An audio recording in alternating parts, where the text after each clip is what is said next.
सोचिए, एक middle class परिवार का लड़का जिसके माता पिता दोनों टीचर हैं, ना कोई बड़ा बिजनेस बैकग्राउंड ना पैसे, बस एक आइडिया और उसे सच्चा करने का जुनून।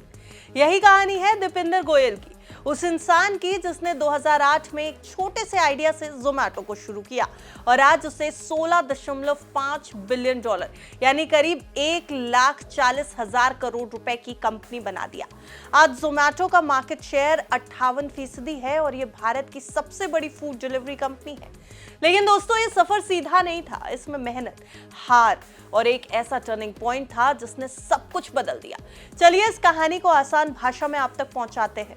नमस्कार, आप देख रहे हैं बिस्तक, मैं हूं आपके साथ अरुणिमा द्विवेदी। दीपेंद्र गोयल का जन्म पंजाब के मुक्तसर में हुआ। उनके माता पिता दोनों टीचर थे और घर में हमेशा पढ़ाई पर पूरा जोर दिया गया। दीपेंद्र पढ़ाई में बहुत तेज नहीं थे, लेकिन 10वीं के बाद उन्होंने खुद को साबित किया। चंडीगढ़ के डीएवी स्कूल से पढ़ाई के बाद वो आईआईटी दिल्ली पहुंचे, जहां उन्होंने कंप्यूटर साइंस में एमटेक किया। यहीं से उन्हें टेक्नोलॉजी और बिजनेस का शौक लगा। पढ़ाई पूरी होने के बाद उन्होंने बेन एंड कंपनी में जॉब की। वहीं ऑफिस की कैंटीन में उन्हें एक आइडिया आया, क्यों ना रेस्टोरेंट में मेन्यू ऑनलाइन डाल दिया जाए ताकि लोगों को लाइन में ना लगना पड़े। बस यहीं से शुरू हुआ सफर। 2008 में उन्होंने अपने दोस्त पंकज चड्ढा के साथ foodebay.com लॉन्च किया। शुरुआत में दोनों खुद रेस्टोरेंट जाकर मेन्यू स्कैन करते थे। वेबसाइट पर सिर्फ दिल्ली एनसीआर के 1200 रेस्टोरेंट्स थे, लेकिन धीरे धीरे लोगों को ये बहुत पसंद आने लगा। पैसे नहीं थे, लेकिन हौसला था।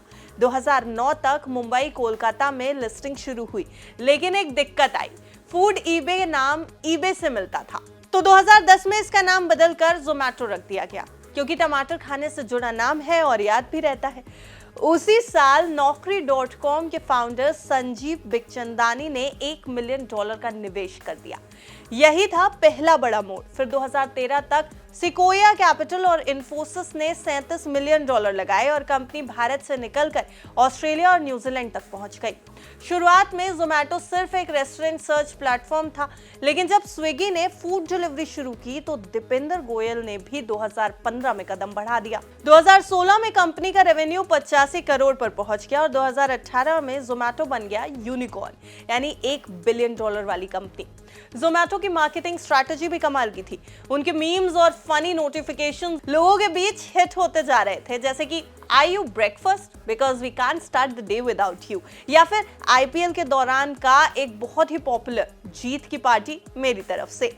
साल 2021 में हर कस्टमर है स्टार कैंपेन शुरू किया गया, जिसमें ऋतिक रोशन और कटरीना कैफ को लाया गया। इसमें दिखाया गया कि जोमैटो के लिए हर ग्राहक सेलिब्रिटी से भी ऊपर है।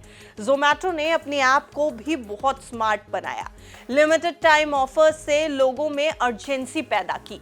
300 रुपए की जगह महज 299 रुपए से साइकोलॉजिकल तौर पर डील सस्ती लगने लगी लोगों को। ये एक जोमैटो का इनोवेटिव आइडिया था और जोमैटो गोल्ड से लोगों को जोड़ना शुरू किया। अगर फाइनेंशियल रूप यानी वित्तीय रूप से देखें तो कंपनी यहां भी उड़ान भर रही थी। वित्त वर्ष 2016 में रेवेन्यू 85 करोड़ और वित्त वर्ष 2022 में 4,192 करोड़ पर पहुंच गई। जोमैटो के 4 करोड़ से ज्यादा एक्टिव यूजर्स हो गए। लेकिन हर सफलता के साथ एक बड़ा झटका भी आता है। 2020 में कोविड-19 लॉकडाउन ने कंपनी को हिला दिया। बिजनेस 90% गिर गया और जोमैटो के पास सिर्फ 6 महीने का कैश बचा था। उसी समय चाइना इंडिया बॉर्डर टेंशन के कारण एंट फाइनेंशियल का $150 मिलियन का निवेश भी अटक गया। शेयर प्राइस 150 रुपए से गिरकर 40 रुपए तक आ गया। कंपनी का मार्केट वैल्यू 70% घट गया। लोग मीम्स में जोमैटो का मजाक उड़ाने लगे। कई लोग ये भी बोले कि अब जोमैटो खत्म। कर्मचारियों की सैलरी, डिलीवरी पार्टनर्स की सेफ्टी और हाइजीन पर भी उठने लगे सवाल। जोमैटो ने 9 देशों से अपना ऑपरेशन बंद कर दिया। ये समय दीपेंद्र गोयल के लिए बेहद मुश्किल था, लेकिन कहते हैं ना, हार वही मानता है जो कोशिश छोड़ देता है, और दीपेंद्र के केस में ये बिल्कुल नहीं था। जुलाई 2021 में जोमैटो ने आईपीओ यानी शेयर मार्केट में अपना पैर रखा, जो 38 गुना ओवर सब्सक्राइब्ड हो गया। पहले ही दिन शेयर 65% उछाल गया और कंपनी ने 9,375 करोड़ रुपए जुटा लिए। इसके बाद दीपेंद्र ने 2 बड़े कदम उठाए, हाइपरप्योर और ब्लिंकिट। हाइपरप्योर एक ऐसा बिजनेस है जो रेस्टोरेंट्स को सीधे किसानों से फ्रेश सामान देता है। जैसे कि सब्जियां, फल या फिर मीट। इससे जोमेटो का नया रेवेन्यू मॉडल बन गया। वित्त वर्ष 2023 में इसका रेवेन्यू 3,122 करोड़ रुपए पहुंचा, जो जोमेटो की कमाई का 28% था। फिर 2022 में जोमेटो ने ब्लिंकिट, पहले जिसे ग्रोफर्स कहा जाता था, उसको 4,448 करोड़ रुपए में खरीद लिया। ब्लिंकिट क्विक डिलीवरी यानी 10 मिनट की डिलीवरी के लिए जाना जाता था। जोमेटो ने इसे अपनी सप्लाई चेन से जोड़ा और दोनों बिजनेस को इंटीग्रेट कर दिया।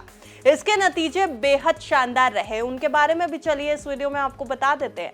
ब्लिंकिट के यूजर्स वित्त वर्ष 2023 में 29 लाख से बढ़कर वित्त वर्ष 2024 में 51 लाख हो गए। डार्क स्टोर्स ने 370 से बढ़कर 550 का आंकड़ा पार कर लिया और शहर 25 से बढ़कर 45 हो गए। फोकस सिर्फ उन यूजर्स पर किया गया जो ज्यादा ऑर्डर करते थे। ये एक मास्टर मूव साबित हो गया। कमीशन बढ़ाया, कॉस्ट घटाई और नतीजा कंपनी प्रॉफिट में आ गई।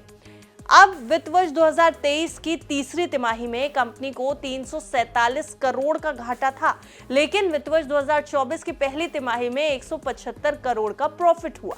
नवंबर 2025 तक जोमेटो के मार्केट कैप 2 लाख करोड़ रुपए पर पहुंच गया। सालाना प्रॉफिट 351 करोड़ रुपए पर पहुंच गया और क्विक कॉमर्स में 45% मार्केट शेयर। आज जोमेटो सिर्फ एक कंपनी नहीं बल्कि लाखों लोगों की कहानी है। 5 लाख से ज्यादा डिलीवरी पार्टनर्स इस ब्रांड से जुड़े हुए हैं। दीपिंदर अगर जोमेटो के बारे में बात करते हैं तो ये कहते हैं कि हम सिर्फ प्रॉफिटेबल नहीं, सिग्निफिकेंट भी बनना चाहते हैं। उनकी कहानी ये सिखाती है कि अगर आपके पास एक आइडिया और जुनून है तो बड़ी सफलता कोई सपना नहीं है। मिडिल क्लास से अरबों तक का सफर सिर्फ मेहनत और हिम्मत से तय होता है। तो दोस्तों, अगर दीपिंदर गोयल ये कर सकते हैं तो आप भी कर सकते हैं। सपने देखो, मेहनत करो और भरोसा रखो, सफलता जरूर मिलेगी। और दीपिंदर गोयल ने जोमेटो के जरिए ये जरूर दिखा दिया कि सफलता समय की मोहताज नहीं, आपकी मेहनत की मोहताज होती है। खैर, जोमेटो की ये सक्सेस स्टोरी आपको कैसी लगी हमें कमेंट सेक्शन में जरूर बताएं। देखते रहिए बिस्तर।